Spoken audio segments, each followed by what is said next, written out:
So hi everyone. So now we need to see what happens if the plate itself is moving. Earlier, whatever case we have seen, whether the plate was perpendicular, inclined, or it was a curve, that was kept stationary. Right now, what happens is the plate itself is moving with a small velocity u, initial velocity u. The first case, the moving flat plate held normal to the jet. So just think that this plate is already in a motion, and this jet is coming and having an impact with the velocity v. So what happens? Just assume that this thing is already moving with a slight velocity, and apart from that another jet is coming and hitting it. So what happens to the relative velocity? Is the velocity increasing or decreasing? Actually, the relative velocity, this is nothing but the relative velocity. Relative velocity is always equal to v minus u.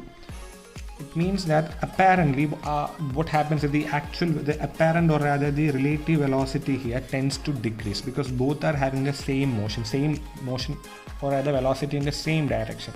So this can be talked about in a real life situation. Just if you have two vehicles moving, one vehicle moving with one velocity, other vehicle moving with another velocity in the same direction, you might feel that if you're sitting in this bus, you might feel that this bus is moving with a smaller velocity.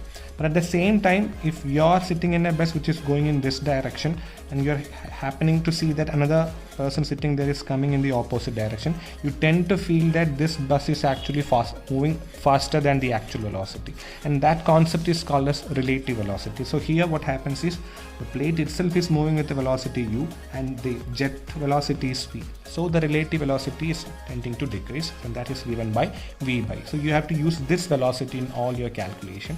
So what happens here is, as you know, the force in x direction. The force in x direction, we know that the rate of change of momentum in initial and final is rho into q. The initial velocity in the x direction. Always remember the initial velocity is v, but you should know that you have a component u also here. So the initial velocity will be v minus. You have to go for v minus u in the x direction, and this is the initial velocity minus what's the velocity in x direction after the impact. After the impact, the velocity is going up and down. It's not in the horizontal direction, so that is 0. So that is given by rho into q into v minus. And here also, while substituting the value for q, you have to keep in mind that you are not taking the actual velocity. We know that the discharge q is equal to area multiplied by velocity. But here also remember, you have to go for the relative velocity. The only thing that you have to keep in mind is that whenever you have having a jet or rather the plate is moving, you have to consider the relative velocity. So here it will be equal to area multiplied by v minus u, which is the relative velocity. So when you substitute it there, fx is equal to rho into a into v minus u into v minus u. So that it is equal to rho a into v minus u the whole square. So this is how you find the velocity of, or rather the force acting on a plate when the plate itself is moving. So next is the case of force exerted on a moving plate held inclined to the jet. So we have seen earlier that when we had something like this is the plate and this is the normal direction and this is the tangential direction to the plate. So we'll be considering the force which is acting normal to the plate. We have seen it. The equation was Fn. The normal case, the earlier case when the plate was stationary, we have written the equation Fn is equal to rho a v square sine theta. So where v was the actual velocity, but in this case what's happening? V is there, u is there. So what's the relative velocity? Here what we'll be modifying this equation. This has to be the relative velocity.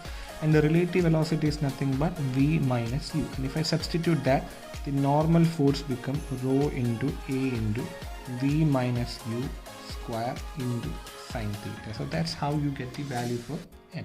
And the same equation you have got, if this angle is theta, the normal force is something like this. The normal force is acting like this. Fn.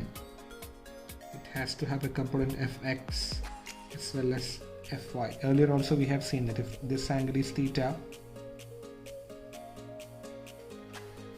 then I can write that fx is equal to fn sine theta. This angle will also be theta. And similarly fy will be equal to fn cos theta. So you know this. The only thing that you have to modify this equation for velocity, the velocity becomes relative velocity in every equation. If the same thing is being applied on the other cases, we'll see the equations how it comes. So in case of force exerted on a moving curved plate, the first is hitting at the center. We have seen that when this was a stationary case, the equation that we have derived was Fx is equal to rho q into v into 1 plus cos theta, if I'm not wrong. This was the equation which we have derived earlier when it was stationary. This was the case for the stationary. Now if I open the bracket for q, it becomes rho into a into v multiplied by v into 1 plus cos theta. This can be written as rho into a v square into 1 plus cos theta. So this was the equation for stationary case. Now what I've said, when it becomes a moving plate, what you have to write is this becomes the relative. For the moving case, that has to be the relative. So this will get modified. The relative velocity is nothing but v minus u. If that's the case, Fx will be equal to rho a into v minus u the whole square into 1 plus cos theta. So this is the equation for getting the force in x direction when the plate is moving. The only thing that you have to keep in mind is instead of writing velocity, you have to substitute relative velocity. That's the concept that you have. We have seen that when a curved plate is like this and the plate is moving with the velocity of u, initial velocity, and water jet is coming and hitting, and water jet is having an initial velocity of v. It's coming, hitting, and again it's getting divided into two parts. One is going with the velocity v, the other is going with the velocity v. So just now we have seen that the force acting in the x direction is being given as rho into a into v minus u square into 1 plus cos theta. So we have got this equation. This is the force. I need to calculate the work done in x direction per unit time.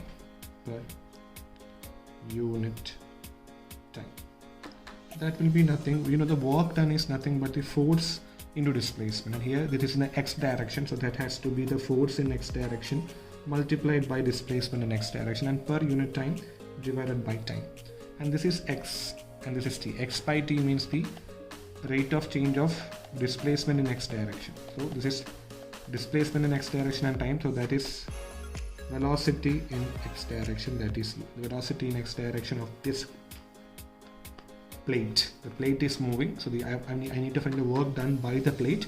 The force on the plate is Fx and the velocity of the plate is u in x direction. So this is your work done. So I can say that the work done is given by rho a into v minus u square into 1 plus cos theta multiplied by u. Let this be the first equation.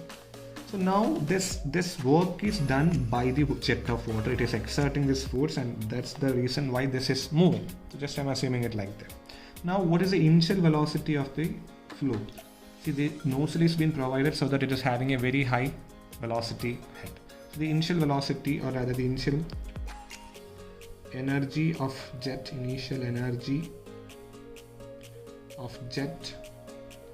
per unit time.